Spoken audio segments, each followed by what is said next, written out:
पकड़ के पिंजरे में डालो, एक चिड़िया घर का निर्माण करो, उसमें टैक्स लगाओ, सब लोग चिड़िया देखेंगे, चिड़िया घर बन जाएगा, भालू देखेंगे, बंदर देखेंगे, शेर चीता बाघ देखेंगे, पैसा भी आएगा राज खजाने में। बोले ठीक महाराज। जंगल कटवा दिया गया, सारे जितने हिंसक जानवर थे सबको भैया पिंजरे में करके बढ़िया एक चिड़िया घर का निर्माण हो गया। एक सुंदर सा महल बनाओ उस पार भी उस जंगल में। तो भाई पेड़ रहे नहीं, बढ़िया सुंदर सा महल बनवाया। कहा जैसे इधर महल है उसी तरह उधर भी महल बनवाओ। कहा महाराज होते करते 1 वर्ष बीत गया। बोले महाराज कल आपका जो समय चक्र है 1 वर्ष पूरा हो जाएगा। कहा ठीक कोई बात नहीं, महल बन के तैयार है महाराज। महात्मा ने कहा आप चाहे इस पार रखो और चाहे उस पार रखो, कोई दिक्कत नहीं। अन्य जो राजा आते थे वो सुख भूत में आनंद पूर्वक उसी में पड़े रहते। 1 वर्ष बीत जाता तो कुछ पता नहीं लगता। ये महात्मा सजग थे। बोले महाराज इस पार तो ठीक है, उस पार की व्यवस्था करते हैं। हम आप ये कहानी बताने का जो समय पास करने का नहीं, ये कथाओं से कुछ हमें मिलता है। हम आप इसी सांसारिक माया मोह में फंसे रह जाते हैं भैया। जैसे मकड़ी नहीं घर के एक कोने पे जाल लगाती है और वो जाल को घूमते घूमते उसी में फंस जाती है, जैसी आराम। उसी तरह हम लोग महाराज इस गृहस्थी के जीवन में फंस जाते हैं और बढ़ोतरी कब आके गिर पड़ती है महाराज पता ही नहीं लगता। पता तो तब लगता है जो घर के बच्चे डांटने लगते हैं, तब पता लगता है कि मेरा ऐश्वर्य, मेरा ताकत, मेरा धन लगता है कमजोर हो गया है ना। इसलिए महाराज बहुत सावधानी पूर्वक जीवन का यापन और जीवन चलाना चाहिए। जीवन जीने की कला भी सीखनी चाहिए। जैसे हम गाड़ी चलाने की कला सीखते, गाड़ी चलाना नहीं आया तो कहीं ना कहीं एक्सीडेंट हो जाएगा। इसी तरह जीवन अगर ठीक से नहीं जीना सीखे महाराज गड़बड़ हो जाएगा। और घर गृहस्थी तो बातें जाने दीजिए महाराज। इसे महात्मा से पूछ लिया, कहा महाराज घर गृहस्थी कैसे व्यवस्था है? तुलसी बाबा ने कह दिया अरे गृही कारण नाना जंजाल,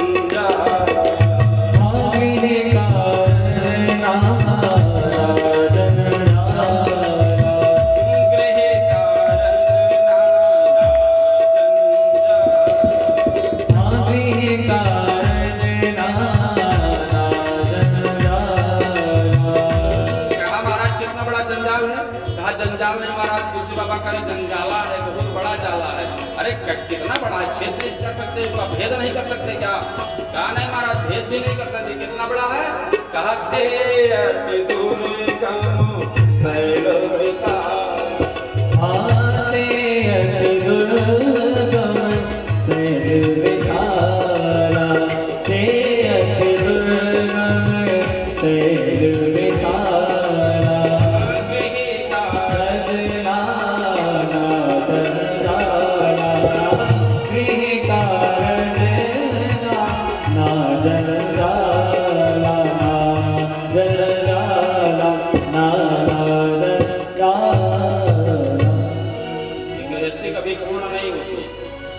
एक बार गृहस्थी के समस्त सामग्री को ला के रख दो और घर वाले कह देंगे भैया हो गया।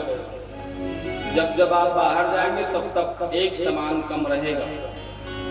इसलिए भैया बहुत सावधानी पूर्वक जीवन यापन करना चाहिए। इसीलिए प्रियव्रत महाराज कहे कि ये झंझट में हम नहीं पड़ेंगे। लेकिन ब्रह्मा जी के कहने पर उन्होंने राज्य भाट संभाला। इन्होंने कहा अब रात और दिन जो होता है ये गड़बड़ होता है, सारा समय नष्ट हो जाता है। हमारे राज्य में ऐसा कहा है, बोले ऋषभदेव भगवान की, ये भगवान के अवतार। हाँ ऋषभदेव महाराज बड़े धर्मात्मा थे। इनके 100 पुत्र हुए। 100 पुत्रों में से 81 कर्मकांड के विद्वान बन गए, 9 यति धर्म को ग्रहण कर लिया और 9 संन्यास आश्रम को ग्रहण कर लिया, यति जो है। और 9 लोगों को 9 द्वीप का राजा बना दिया। 81 कर्मकांड के विद्वान भजनानंदी हो गए 9 यति धर्म को प्राप्त हो गए, 81 9 90 और 9 लोगों को 9 द्वीपों का राज्य दे दिया। 99 एक बचे महाराज जिनका नाम था भरत, इनको राज्य सिंहासन दिया और जंगल की तरफ चले गए। ऋषभ देव महाराज के 8 सिद्धियां सिद्ध थी, जिधर जाते अड़िमा गड़मा महिमा ये सब उनके पीछे लग जाती और सब जो है जितने लोग हैं सब अपनी अपनी कामनाओं को पूर्ति के लिए बाबा जी के पास जाते, प्रणाम करते, बाबा अमुक कार्य की सिद्धि चाहिए। बाबा तथास्तु कह देते, काम बन जाता। फिर महाराज होते करते ऋषभ देव भगवान ने कहा कि मैंने गृहस्थी का परित्याग करके बाबा बैरागी जंगल में आया हूँ, इसके बाद ही पीछा नहीं छोड़ रहे लोग। फिर ऐसे काम नहीं बनेगा। उन्होंने अपने शरीर में जितने मलमूत्र हैं उनको सबको लगा करके घूमने लगे। बोले महाराज अब भी कोई नहीं पीछा छोड़ रहा है, तो क्या किया उन्होंने? अपने मुंह में पत्थर दबा लिया और पत्थर दबाकर पागलों की भांति भ्रमण करने लगे।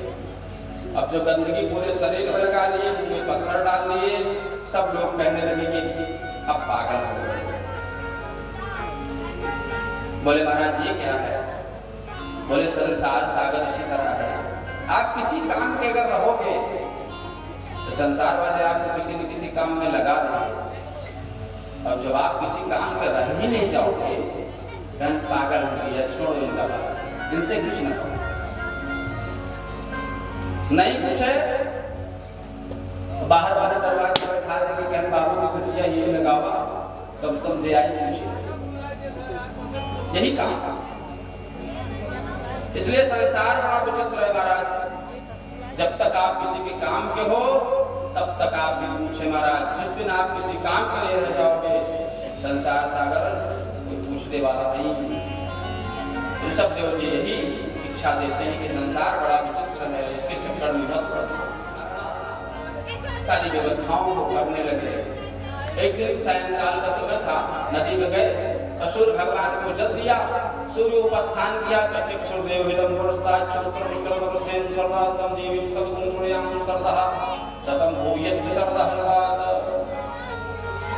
उपस्थान करे रहे महाराज, तभी एक घटना घट गई।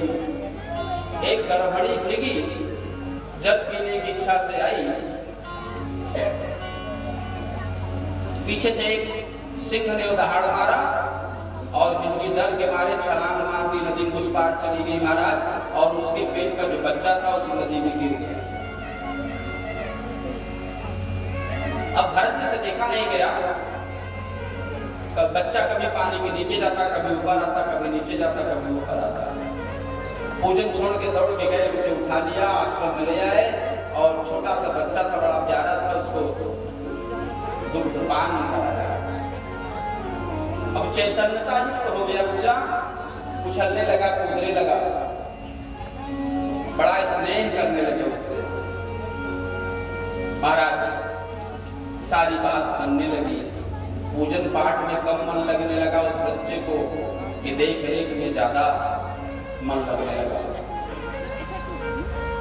उछल के कूद के आता, भरत जी को सूंघने लगता, उनके पास बैठ जाता। एक दिन होते करते बच्चा बड़ा हो गया, हिरणों का बहुत सारा झुंड आया और उसी झुंड के बीच में वो बच्चा भी चला गया। अब बाबा परेशान चले, क्या खाता होगा, क्या पीता होगा, कैसे रहता होगा। इसी में चिंता करते करते उनको ज्वर आ गया, बुखार आ गया, और महाराज उसमें हिरण के बच्चे का ध्यान करते करते शरीर को छोड़ दिया। अंत्ययामति सागर। इसीलिए घर में हो, परिवार में हो, कोई व्यक्ति मरणासन्न हो तो घर गृहस्थी की चर्चा ज्यादा नहीं करनी चाहिए। लेकिन संसार वाले बड़े विचित्र होते हैं। अगर वो कदाचित अपना मन लगावे कि संसार झूठा है, अपने व्यथा से व्यथित होकर के परमात्मा का चिंतन भी करना चाहे, तो संसार वाले करने नहीं देते। उन्हीं के पुत्र पौत्र कहेंगे, बुला के कहेंगे, कोई आ गया देखने वाला तो बताएंगे, इनको पहचानते हो? बेचारा मृत्यु की तरफ जा रहा है, विषाद में है, बोल नहीं पा रहा है, नेत्रों से देख रहा है, शुरुआत कर रहा है, अपनी व्यथा को कह भी नहीं पा रहा है, लेकिन संसार वाले लगे हैं अपनी। इनको पहचानते हो? बुआ के बेटवा के नाती है, इतने लंबे चौड़े बात बताएं। हाँ, पीसीएस हो गए हैं। अरे अब पीसीएस आईएएस उससे क्या मतलब, उसको जो दिखाई दे रहा है सब दिखाई दे रहा है, तो आप भी दोषी ठहराए जाएंगे। क्यों? थोड़ा भी बीमार हुए तुरंत अस्पताल ले चलो, जब तक सांस चल रही डॉक्टर छोड़ेगा ही नहीं। आप गंगा जल का हल्का लोग लेके जाओगे तो कहेगा इन्फेक्शन फैल जाएगा, बाहर रहो। अब तो एक सिस्टम बन गया है, जब मरने का समय आता है तो अस्पताल में ले जाते हैं लोग, चलो वहीं बन गया है। भोजन करना हुआ तो होटल में, मरना हुआ तो अस्पताल। परंपरा। अगर आप घर से ना ले जाओ तब लोग कहेंगे बताओ बहुत कमाने बेचारे जीवन में लड़का अस्पताल नहीं रहेंगे। ये बात विडंबना है। समस्या हमारे समाज में है, हम आपको बहुत सावधान रहना चाहिए। कदाचित हम कुछ पशुवत व्यवहार करने लगे। अरे वहां से क्या मतलब है? यहाँ माताएं मंगलाचरण करती थी, मंगल गीत गाती थी, बड़ों उनका अपराध प्रक्षालन करें, बहु बेटियां मंगलचार गावे, तो हमारे भोजन करो वहीं से राम राम भैया चलो जय सिया राम हो गए, मृगयोन में चले गए। अंते यावती सागर। और घूमते घूमते एक दिन अपने ही आश्रम में आए तो महाराज अपनी कुटिया को देखा तो याद आ गई, करे इसी कुटी में तो मैं बैठ करके भजन करता था। याद आया, उन्होंने गंडकी नदी में अपना शरीर डाला और भगवान का चिंतन करते करते शरीर को छोड़ दिया। अगला जन्म फिर ब्राह्मण के यहाँ हुआ, संस्कारित ब्राह्मण के यहाँ हुआ। पिताजी ने कहा विद्यालय क्यों नहीं जाते हो? अरे पिताजी क्या बताएं, कुछ आता जाता है ये नहीं तो क्या करें विद्यालय में, मास्टर साहब पढ़ाते हैं, कुछ बात समझ में नहीं आती। क्या फिर का इसका पूर्व संस्कार कर दो, गायत्री मंत्र का जप करे, संध्या करे, पूजन करे, कम से कम इस लाइन में तो आ जाए। हम आप ब्राह्मणों के यहाँ भी बड़ी विडंबना आ गई। अब यज्ञोपवीत संस्कार लुप्त हो गया, विवाह में ही संस्कार कर देते हैं, मोटी गड़बड़ हो जाएंगे, जनेऊ धारण करने की विधि गड़बड़ आ जाएगी, गायत्री मंत्र पढ़ने की विधि गड़बड़ आ जाएगी। 24 अक्षर की गायत्री होती है, कदाचित हम भूलते चले जा रहे हैं। भरत जी को बड़े दिव्य ढंग से हमने सीख लिया है कि संसार में किसी काम के रह जाओगे तो काम में लगा देंगे, इसलिए मूढ़ बन गए, इनका नाम पड़ गया जड़ भरत।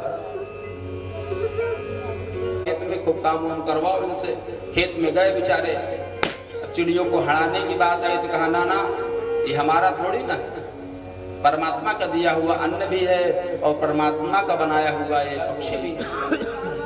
छोटे छोटे जीव दिखते, पैर को आगे बढ़ा देते, पीछे कर देते, जिससे रघुगढ़ के सर में लग जाता पालकी से। रघुगढ़ ने बड़े तेज से डांटा, सावधान हो जाओ, भार नहीं उठता क्या? जड़ भरत जी कुछ नहीं बोले। पुनः जब फिर से लगा, जड़ भरत सर निकाल कर पीछे देखा और देखने के बाद जानते हैं क्या कहा? कहा रघुगढ़ किमि पवे जीवमृतो मां मदर्थी कृत भ्रष्टाम या शासनम दंडमाणिष जतयाता प्रगटे स्वाम भजिष्यात् इति। उन्होंने कहा देखने में तो बहुत मोटे चाल ताजे हो, हृष्ट पुष्ट हो, लगता है तुम्हारी दवा करनी पड़ेगी। दंडमपि जायते, दंड देने की योग्यता बना रहे हो तुम अपने पास। फिर भी कुछ नहीं बोले और जैसे उन्होंने कहा कि दंड दे दूंगा तुमको, जो इस तरह का कर्म कर रहे हो, तुमसे भार नहीं उठता। जड़ भरत ने सोचा जिसका भार हम अपने कंधे पे लिए हैं, अगर वो भी गड़बड़ हो गया तो महाराज फिर क्या मतलब रह जाएगा? जब भार हमने उठा ही लिया है तो पार भी इसको करना। हमारा दायित्व है। बड़े दिव्य ढंग से उत्तर देना प्रारंभ कर दिए। त्वयोदितं व्यक्त प्रलम्भयद्विषं भर्तु समेय सतैव वीरभागः। देखिए, जहां तक आप भार की बात कर रहे हो तो भार तो कोई नहीं उठा सकता। और आपने अभी अब बात किया ना शरीर के औस्थल्य और दौर्बल्य, तो शरीर का ये गुण है। आप दंड देने की बात किसको कह रहे हो? शरीर को कि हमको? जब इस तरह की बात रघुगण ने सुना तो ये क्या बात कर रहे हैं, बड़े आध्यात्मिक बात कर रहे हैं। हमको दोगे दंड? हम कौन हैं? अरे भाई, कोई पूछ रहे आप कौन हो, कहां हो आप, पूरे शरीर में आप कहां हो? ये हैं, ये तो हाथ है, ये कौन है? तो सर है, ये तो पैर है, ये तो मुख है, तो आप कौन हो, आप कहां हो? इसी को समझाने के लिए रघुगण को उन्होंने बड़े दिव्य ढंग से समझाया कि राजन, किसको दंड देने की बात कर रहे हो? ये दौर्बल्य होना, स्थल होना, स्थूल होना, ये शरीर का कर्म है, आत्मा का कर्म नहीं है, जिसको आप दंड देने की बात कर रहे हो। औस्थल्यम कार्सम व्यधम आध्यश्चा क्षणभंगरम। और क्या बताया? छिद्देभ्याम भय चित्वाये उजरच। मोटा होना, पतला होना, स्वस्थ होना, वृद्धावस्थान, ये शरीर का धर्म है, ये आत्मा का धर्म नहीं है। अच्छा, जे देहेन जातस्य ही नते संति, देह का स्वरूप है।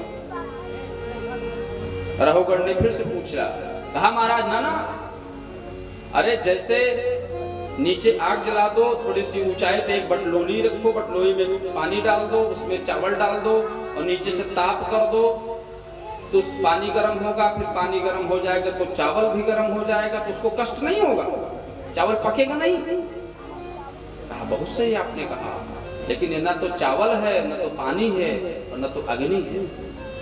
बोला क्यों? इसलिए है मृतक जीवत मृतम मनेन राजन आद्यांत वद्यम कृततस्त दृष्टम।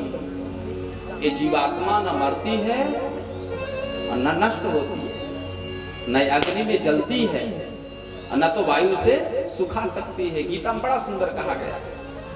तो क्या होगा महाराज? कहा ये आपका जो नियम सिद्धांत है ये गड़बड़ है। ब्रह्मास्त्र से भी मैं नहीं डरता, शंकर जी के त्रिशूल से भी मैं नहीं डरता।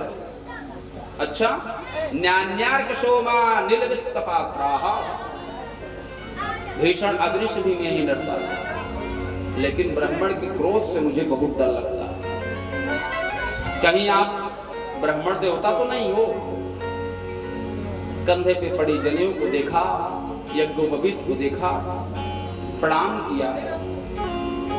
रघुगण, जिस परमात्मा की खोज तुम करने जा रहे हो, शास्त्रार्थ करने जा रहे हो, अहंकार में भर के, वो आत्मा में ही विराजमान। ऐसा उपदेश दिया। बहुत लंबा चौड़ा उपदेश है इनका। बड़े दिव्य ढंग से उन्होंने वर्णन किया। सुखदेव भगवान और सारे बातों को बताया। भूर लोक, भुवर लोक, स्वरलोक, महालोक, जनालोक, तपालोक, सत्यम, इन सबका वर्णन किया। पृथ्वी में खगोल और 7 द्वीपों की व्यवस्था बताई। पृथ्वी में क्षरण को रोकने के लिए वृक्षों की कितनी आवश्यकता है उसको बताया। सूर्य की पृथ्वी की दूरी बताई, कितने दिन में कितना चक्कर लगाते हैं इसको बताया बड़े विस्तार से। एक दिन में सप्ताह से आवे तो उनका दंड कमंडल सब छीन छान के जय सीताराम कर दो। अब उधर से कोई जाए ही, सब गड़बड़ हो गया महाराज। एक टोली एक बहुत पहले आई थी तो बड़ा सेवा शुश्रूषा उन्होंने कर रखा था, तो टोली बहुत दिन के बाद फिर से उधर से गुजरी तो कहा चलो अजाबिल के यहाँ चलते हैं, सेवा भाव होगा, एक दिन रहेंगे फिर दूसरे दिन आगे बढ़ चलेंगे। गए तो अजामिल थे नहीं, उनकी पत्नी थी। कहा नारायण नारायण भैया। पत्नी उनकी निकली, बाबा लोग कहाँ, इधर आप लोग रास्ता भूल गए। ना भैया रास्ता नहीं भूले, इधर हम कई बार आए।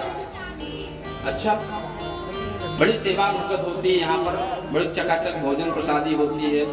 कहा महाराज जो समय आप भूल जाइए तो होता, आप जल्दी से आप यहाँ से निकल जाओ। या क्या नारायण, क्या नाम लिखा? हाँ, कहने में कोई दोष नहीं है। हाँ, अब पिंकू टिंकू से तो अच्छा है, हाँ? उससे तो अच्छा है। भगवान से जुड़े हुए नाम रखने चाहिए। तो ऐसे अनायास ही बुलाओगे अपने बेटे को, अपने पौत्र को, तो भगवान का नाम आएगा। ऐसे जोड़कर नाम रखना लगा। और कांपते कांपते बड़ी तेज से पुकारा नारायण,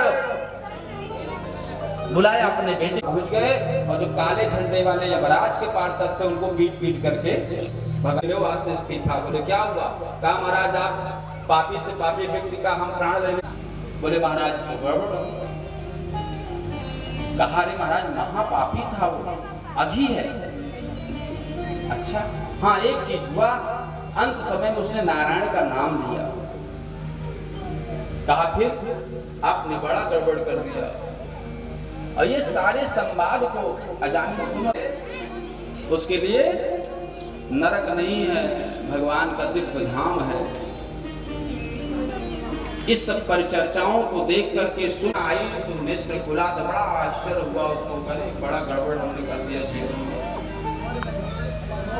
जल्दी से सजा। अजामिल ने सारे कहने को लिया, एक कोटली बनाया और हरिद्वार की तरफ चला गया और वहीं सारा कुछ दान दे दिया और भजन यजन में लग गया। ऐसे दिव्य। और जब उसका शरीर छूटा महाराज तो दिव्य धाम को प्राप्त हो गया। बोले सच्चिदानंद भगवान की।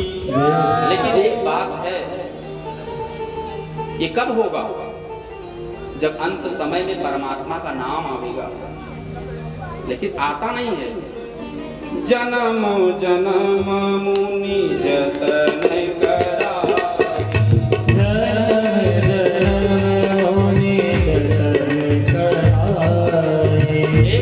बात नहीं भैया। और कौन लोग? हम लोग तो सर्वसाधारण हैं। मुनियों की बात है, तपस्वियों की बात है, वो लोग नहीं कर पाते भैया। कि जन्म जन्म मुनि जतन कराए, जन्म जन्म मुनि जतन कराए, अंत काल ना आवत नाही, अंत काल प्रभु का नाम अंत में आता ही नहीं। क्यों नहीं आता? इतना अभ्यास करते हैं उसके बाद नहीं आता तो हम सर्वसाधारण का क्या विषाद है?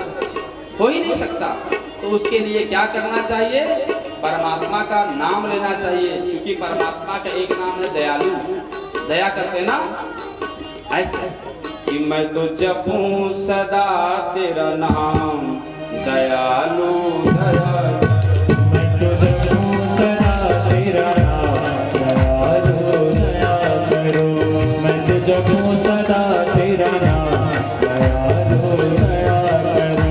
परमात्मा का नाम है दयालु और परमात्मा दया करता है। उसका दया करना स्वाभाविक गुण है। लेकिन कहते हैं कोई आए तो हमारे मैं तुझे सदा तेरा नाम दयालु दया करो, मैं तुझे सदा तेरा नाम दयालु दया करो, मैं तुझे सदा तेरा नाम दयालु दया करो। जय हो।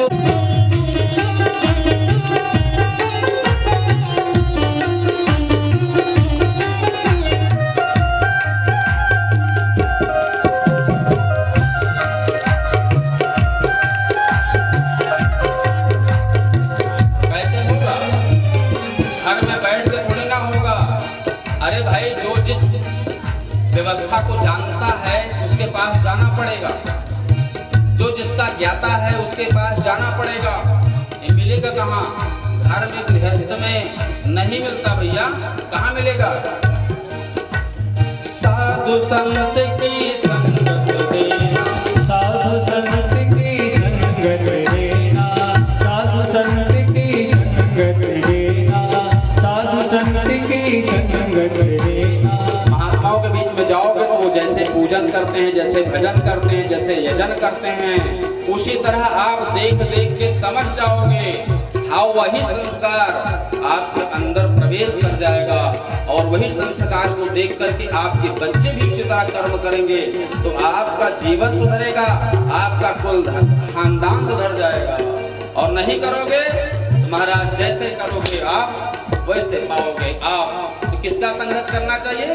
अरे साधु संत की संगत कर, साधु संत की संगत करना, नाम आपन की रंगत दे, नाम आपकी रंगत देना, दयालु दया करो, दयालु दया करो, दयालु दया करो, मैं तो जपूं सदा तेरा नाम, दयालु दया करो, मैं तो जपूं सदा तेरा नाम, दयालु दया करो, कृपालु कृपा करो, जय हो।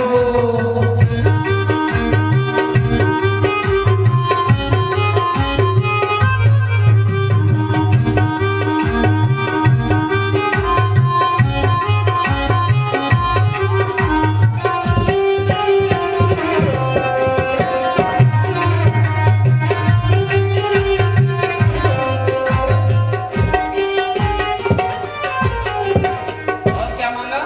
कहा परमात्मा मेरे जो संगत है, जो मेरे व्यवहार हैं, उनको आप व्यवस्थित कर दीजिए महाराज। और क्या जगा दो? कहा मेरे मन की ज्योति जगा दो, मेरे मन की ज्योति जगा दो, मेरे मन की ज्योति जगा दो, मेरे मन की ज्योति जगा दो, मुझको अपना रूप दिखा दो, मुझको अपना रूप दिखा दो, मुझको अपना रूप दिखा दो, मुझको अपना रूप दिखा दो, पहुँचा दो निज धाम, दयालु दया करो, जय श्री राधे, पहुँचा दो निज धाम, दयालु दया करो, मैं तो जपूं सदा तेरा नाम, दयालु दया करो, ओ दयालु दया करो, कृपालु कृपा करो, दयालु दया करो, कृपालु कृपा करो, ओ मैं तो जपूं सदा तेरा नाम, कृपालु कृपा करो, मैं तो जपूं सदा तेरा नाम, दयालु दया करो, मैं तो जपूं सदा तेरा नाम, दयालु दया करो, मैं तो जपूं सदा तेरा नाम, दयालु दया करो, मैं तो जपूं सदा तेरा नाम, दयालु दया करो, ओ कृपालु कृपा करो, कृपालु कृपा करो, ओ मैं तो जपूं सदा तेरा नाम, दयालु दया करो, मैं तो जपूं सदा तेरा नाम, दयालु दया करो, मैं तो जपूं सदा तेरा नाम, दयालु दया करो, दयालु दया करो, कृपालु कृपा करो। कष्ट हेतु हो परित्यक्ते। कई कथाओं को जानते हैं, फिर भी देखिए आतुर होकर के कथा सुनते रहते हैं। ये भाव परीक्षित जी मानो सारी कथा जानते हैं, अगर जानते ना होते तो प्रश्न कैसे करते? प्रश्न किया है, बड़ा सुंदर प्रश्न। क्या है? कस्य हेतु परित्यक्ता आचार्येणात्मना सुराः। महाराज हमने सुना है किसी कारण से देवताओं ने आचार्य बदल दिया, गुरु बदल दिया। अच्छा, कहां परीक्षित सावधान होकर सुनो। एक बार इंद्रपुरी में अप्सराओं का नृत्य हो रहा था और इंद्र उसी में मदमस्त था और गुरु जी भगवान पहुंच गए। और जब पहुंच गए महाराज तो फिर इंद्र तो अप्सराओं में लिप्त था, नृत्य देख रहा था। गुरु जी का ध्यान ही नहीं दिया। गुरु जी कुछ देर खड़े रहे, फिर अपना चले गए। बोले यहाँ रहना ठीक नहीं है। ना कुर्सी दिया, ना माला पहनाया, ना कुछ नहीं। गुरु जी चले आया, थोड़ा रुष्ट हो गए।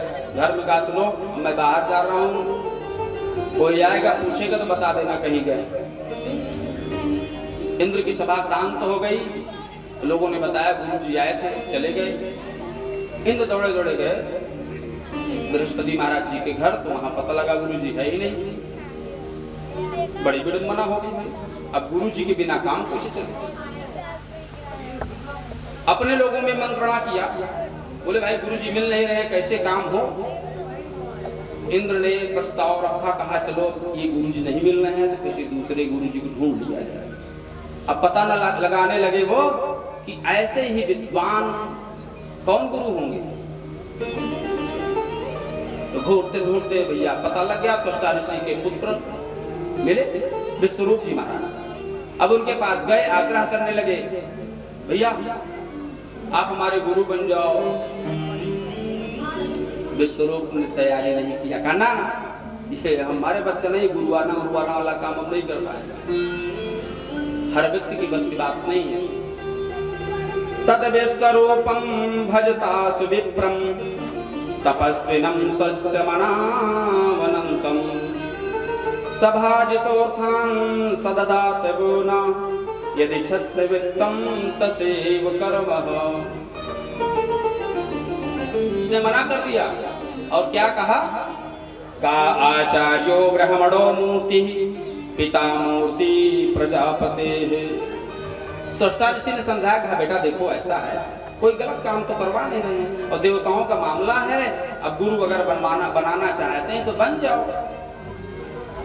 क्यों? क्योंकि राजा का आज्ञा है, राजा चाहता है तो बन जाओ। उसने कहा ना ये हमारे बस की बात नहीं है। और उसने क्या कहा, कई बातों में उसने बड़े दिव्य समझाया। कहा कि देखो हम उस तरह की पुरोहिती करने वाले ब्राह्मण नहीं हैं, जो आप दे दो उसको ग्रहण कर ले, जो आप दे दो उसको खा ले।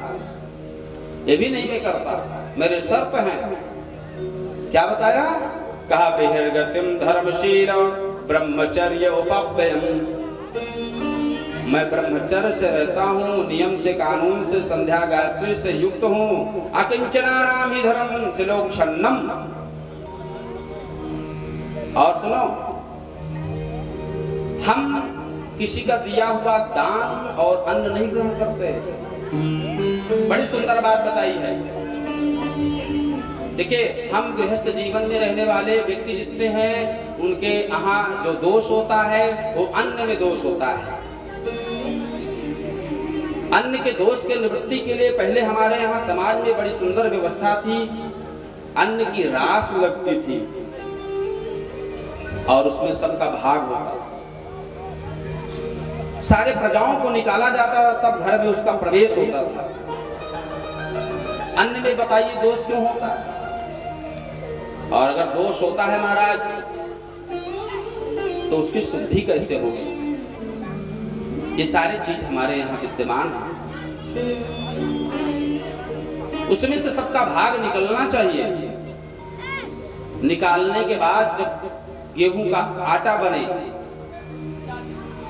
उसको व्यवस्थित किया जाए तो बलिवैश्य करने की विधि है।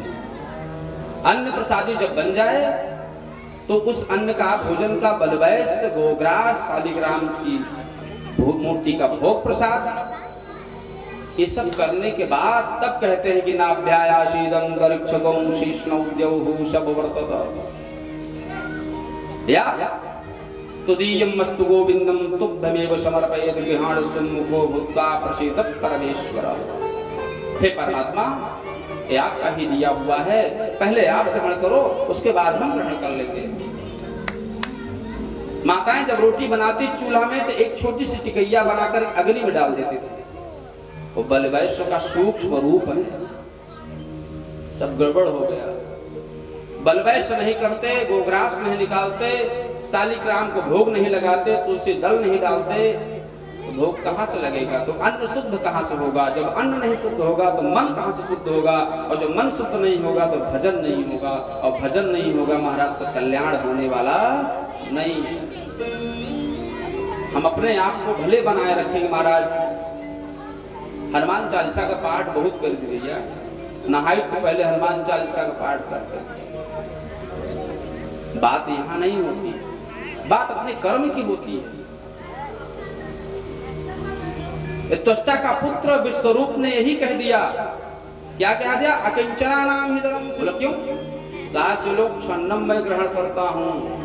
शीला जानते हैं, बड़ा सुंदर शब्द है, भागवत का शब्द है शीला। जो गेहूं को काटने के बाद, जैसे किसान गेहूं को काट करके अपने घर लाते हैं, मढ़ाई करते हैं, तो वहीं खेत में ही हो जाता है, तो उसमें जो उसकी बाली गिरी रहती है उसको जो उठाते तो कहते हैं शीला। तो शीलो क्षणम कहा, वो अन्न शुद्ध होता है, उसमें किसी प्रकार का दोष नहीं होता। हाँ? और ओक्षा कहते हैं, ओक्षा जैसे कोई चिड़िया खेत से बाली ले जा करके किसी वृक्ष पे बैठ करके कुछ खाया कुछ गिराया,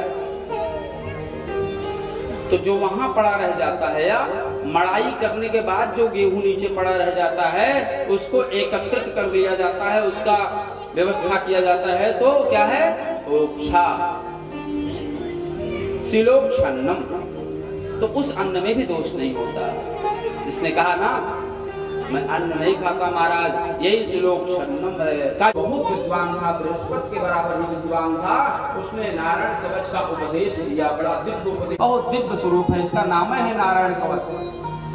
जया गुप्ता सहस्राक्षा शवाहन दिवसैनिकान क्रीडन ऐसे करके बड़े दिव्य हैं। कहते हैं हरिर विदग्धात् मानसवर रसिकदेश चापा पासत धनुष गुणो बाहु जलेश नाम रक्षक मत्स्य मूर्ति यादो गुणेभ्या वर्णस्य पासात्। ऐसे स्थलेश माया वटवामनो व्याघ्र विक्रमः खेवत विश्वरूपः। विश्वरूप ने बड़ा दिव्य उपदेश दिया। और फिर क्या था महाराज, एक दिन बड़ी दुर्घटना ने जल्दी से पर्च निकाला और जल्दी से उसके सर को अलग कर दिया। बहुत सावधान रहना चाहिए भैया,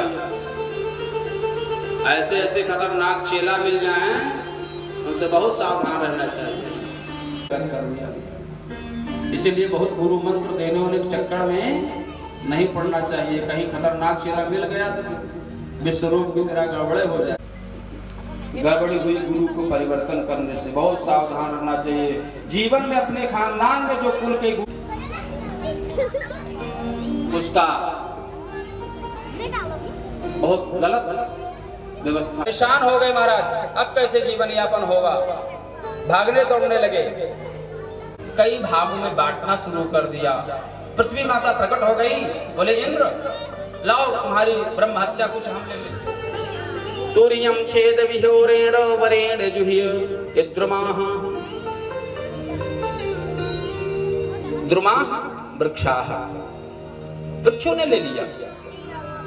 और उसके बदले में जो वृक्षों के पेड़ के में जो एक गोंद निकलता है वही इसका दोष है।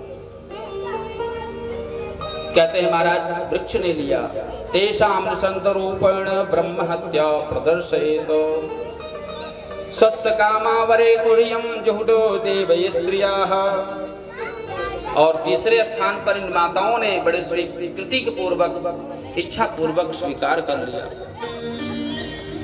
जो महीने में इनको दिक्कत होती है वो ब्रह्म हत्या का प्रतीक है। और उसके बदले में देवताओं ने कहा कि जिन माताओं को ये नहीं होगा वो गर्भ धारण नहीं कर पाएंगी। ये पवित्रता का प्रतीक बताया, धर्म से जोड़ा। और उसके बाद पता लगा कि हमारे पुत्र को गुरु बनाया, गुरु बनाने के बाद उसकी हत्या कर दी गई। तो उन्होंने यज्ञ करना प्रारंभ किया और एक विशाल काय स्वरूप को प्रकट किया यज्ञ से। जब विशाल काय प्रकट हुआ तो कहा महाराज क्या आदेश है पिताजी? कहा कि जाओ दृष्टया भवान समवेष्टा जो तुम्हारे भाई का हत्यारा है, जय इंद्र से शत्रु जय, जो इंद्र का शत्रु है उसको मारो, ऐसा कहा। षष्ठी तत्पुरुष में जब इसको कहा तो महाराज सब शब्द उल्टा हो गया, कहना चाहिए था कि जो मेरे बेटे का शत्रु है, जो मेरा शत्रु है उसको चाहिए, लेकिन उन्होंने कहा इंद्र से शत्रु चाहिए। इसीलिए कर्मकांड में संकल्प बहुत सावधान होना चाहिए महाराज। अब जब जिस तरह कह दिया तो उसी को मान लिया, पहुंचा लेकर विशालकाय स्वरूप को लेकर के बहुत तेज से मुंह बाकर दौड़ा इंद्र की तरफ ललकारा है। का कौन हो? कहा पूरे संसार को निगलने की क्षमता जिसके अंदर है उसका नाम है वृत्तासुर। मैं वृत्तासुर, इंद्र सावधान हो जाओ, 3 हत्याएं आपके ऊपर लगी हैं महाराज, आप हमसे लड़ नहीं सकते हो। कौन कौन सी हत्या? दृष्टया भवान में समवस्थितो रिपुः योर ब्रह्महा गुरुहा भातृहा च। पहले हत्यारे हो आप ब्राह्मण के, ब्रह्महा, दूसरे गुरुहा, तीसरे भातृहा। आपने मेरे भाई की हत्या की इसलिए भाई का हत्यारा, गुरु की हत्या किया इसलिए गुरुहा, और एक ब्राह्मण की हत्या आपने किया इसलिए ब्रह्महा। 3 हत्याएं आपने किया। आपकी ही विषाद क्या है मेरे सामने लड़ने की? इंद्र घबरा गया। इंद्र ने वज्र से प्रहार करना प्रारंभ किया। क्या किया वृत्तासुर ने? उसको निगल लिया अंदर।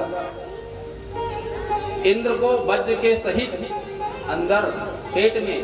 अब बेचारे इंद्र उसी में छटपटाने लगे, कैसे निकले?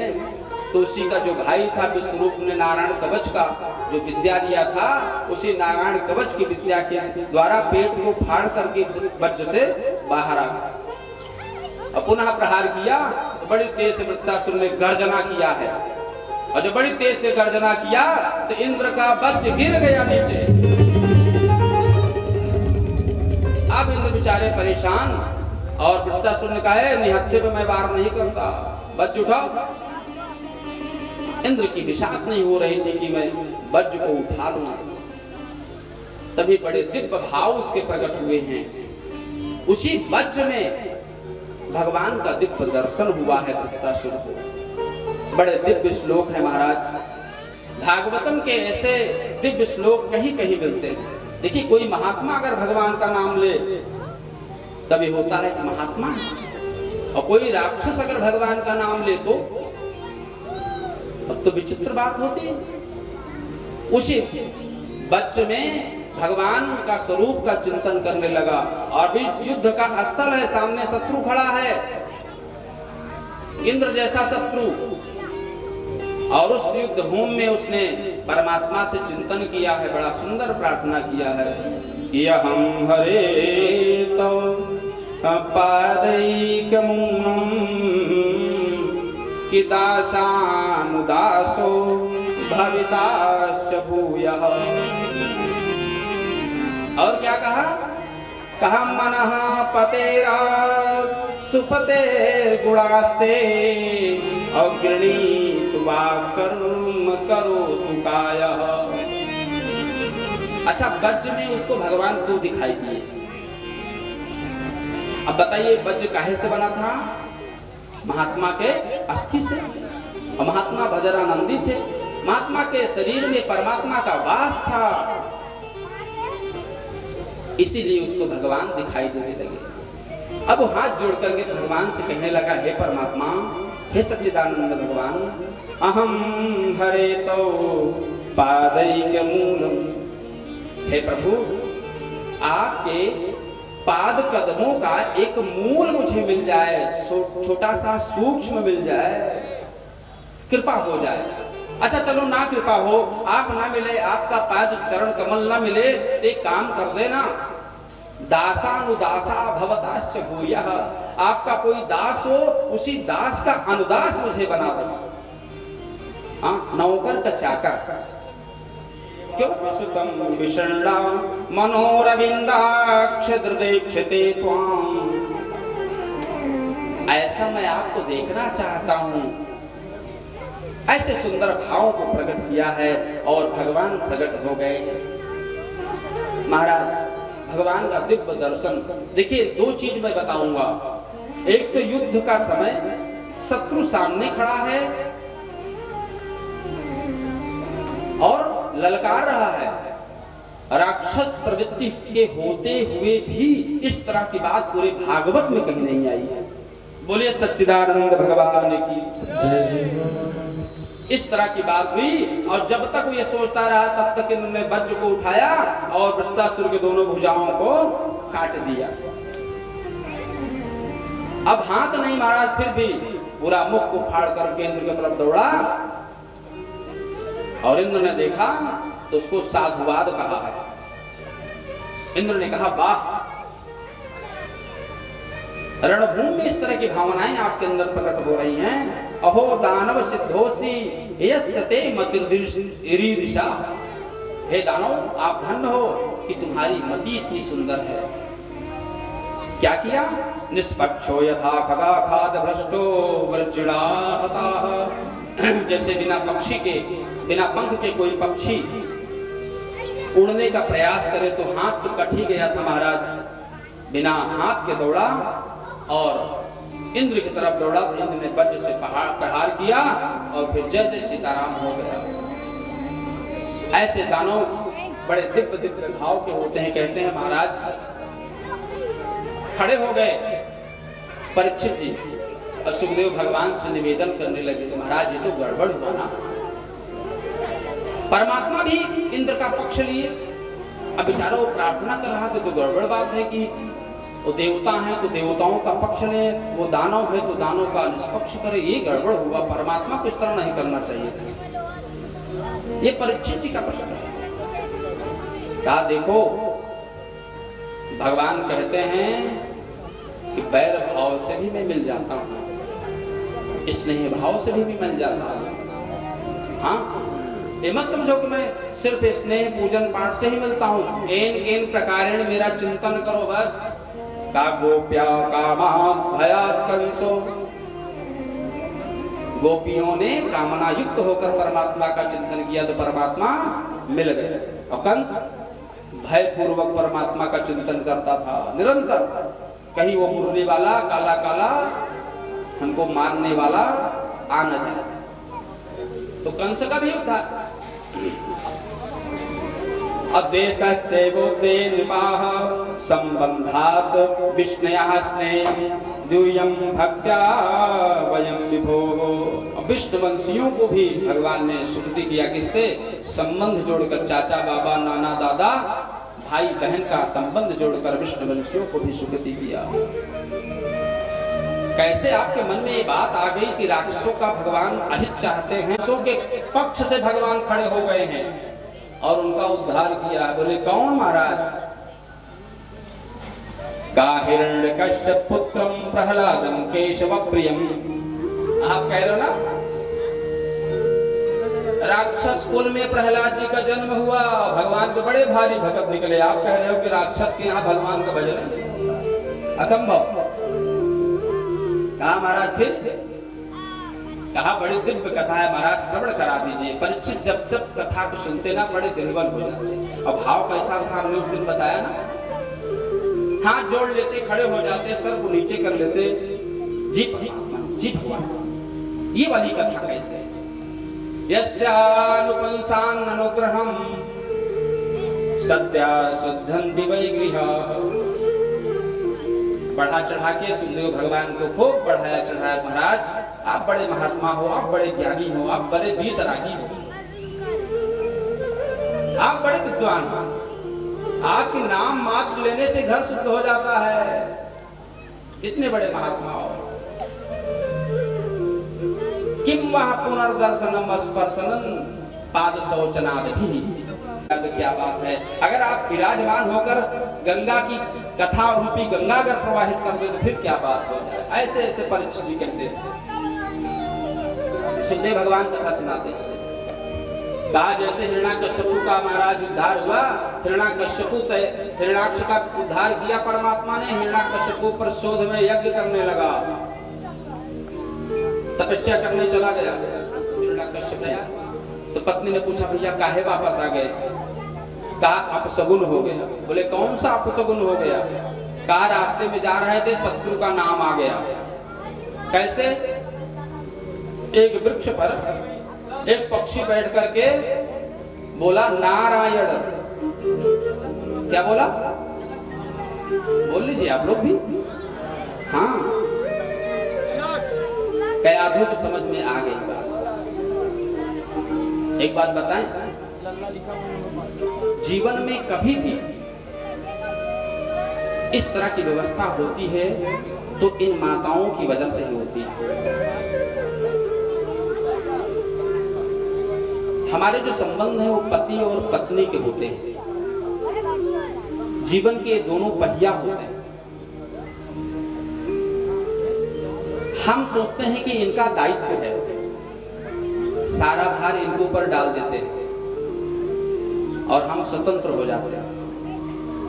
घर में गड़बड़ी हुई तो डांट इनको पड़े, बच्चे संस्कारित नहीं हुए तो डांट इनको पड़े। हमारा दायित्व नहीं है क्या?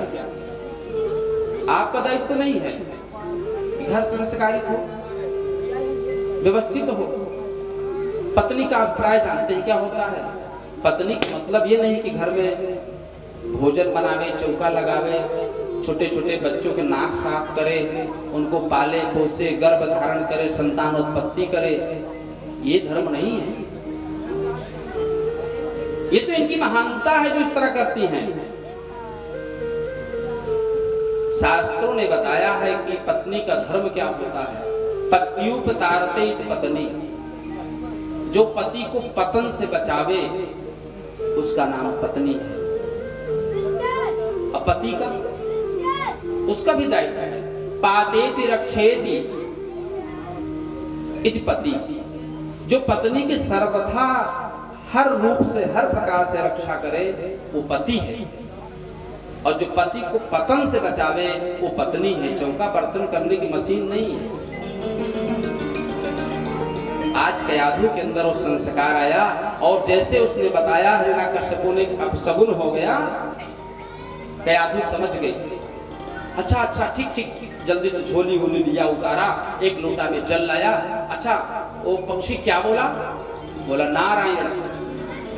अच्छा बैठो बैठो, जल्दी से कुर्सी लाई, पंखा लाई, झड़ने लगी। अरे महाराज ये बताओ, मैं तो भूल जाती हूँ बार बार, पक्षी क्या बोला था?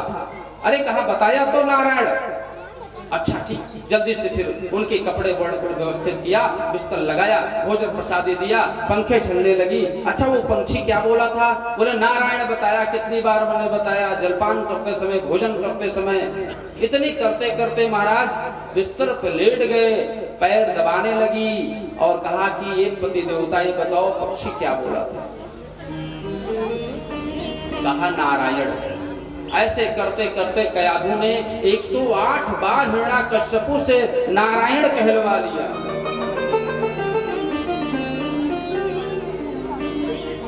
ये है हमारे यहाँ की माताएं।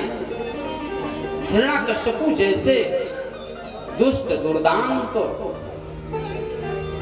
ऐसे नहीं किसी के खानदान में इतने सुगति पूर्वक भगत आ जाते हैं। ये हम समझ नहीं पाते, देख नहीं पाते।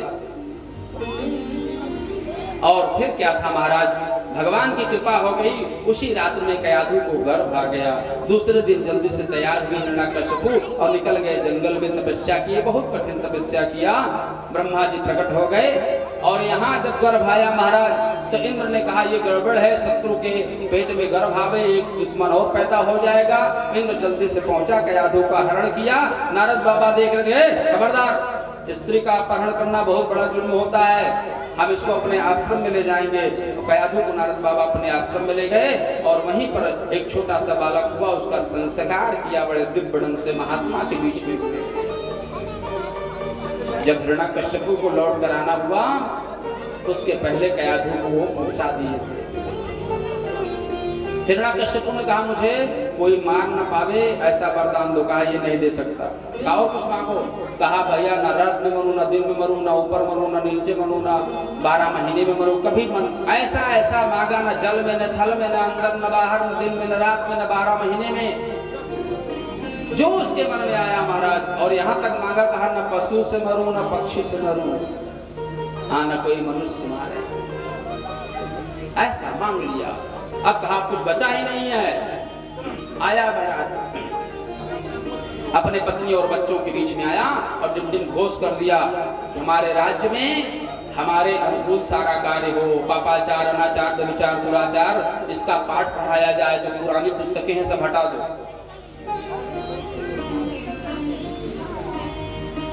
बड़े बड़े शिक्षकों को उन्होंने संडार्मक लगा दिया, विद्यालय की व्यवस्था को बदल दिया और अपने भी बच्चों को वहां भेजना शुरू कर दिया। कहा जाओ पढ़ो वहीं पर, पापाचार, अनाचार, व्यभिचार पढ़ोगे तभी तो काम बनेगा।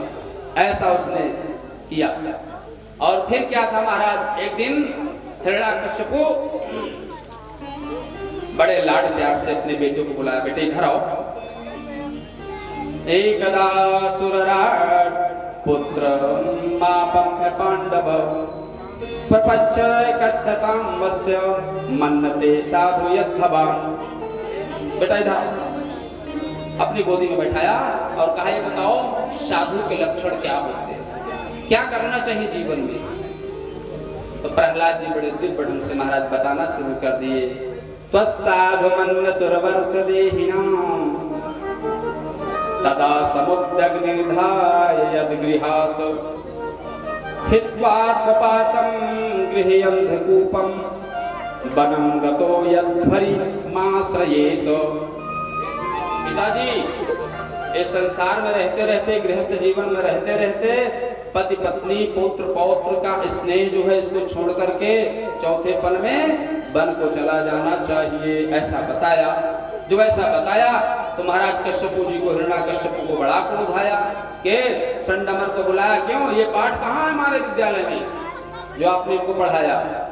कहा महाराज हमने नहीं पढ़ा, ये अपने से पढ़े पढ़ाए हैं महाराज।